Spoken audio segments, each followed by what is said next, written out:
कटक जिला सालेपुर ब्लॉक गोपीनाथपुर हरिड़ा पड़िया श्री जगन्नाथ पंचरात्र महोत्सव उद्घाटन उत्सव अनुष्ठित हो जाइए। कलश शोभायात्रा अनुष्ठित होगा पर यज्ञकुंड स्थापन करा जायथिला। श्री जगन्नाथ संस्कृति राष्ट्रीय प्रचारक बाबा सत्यानंद दास महाराज 5 दिन व्यापी धारावाहिक प्रवचन देवे। सारा अंचल में भक्तिमय परिवेश सृष्टि होती। 5 दिन धरी श्री जगन्नाथ चेतना संपर्कित 5टी ज्ञान संपर्क में आलोचना करा जिवो। जगन्नाथ स्वरूप ज्ञान, महिमा ज्ञान, रूप ज्ञान, लीला ज्ञान और क्षेत्र ज्ञान उपरे आलोचना करा जिवो।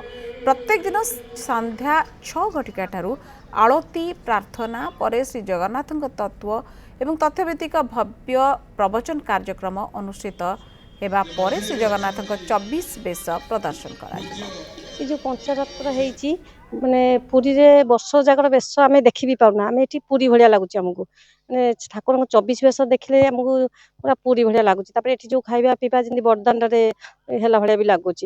आठी मोर भाई माने बहुत साहाय्य भी कर ठाकुर माने दिन राति भी परिश्रम कर। 9 तारीख रु 13 तारीख पर्यंत 5 दिन चलिबो एवं एथरे बहु साधु सन्त आसुछंती एवं प्रतिदिन संध्या 7 टारू सत्यानंद दास महाराज जगन्नाथ स्कंद उपर प्रवचन दौरान एवं आपण मैंने देखुथे तो लोक एठिका लोक मैंने केते उत्साह अच्छी जगन्नाथ प्रति। कारण जगन्नाथ नथले कहीं ना कारण जगन्नाथ जी सरल से जटिल।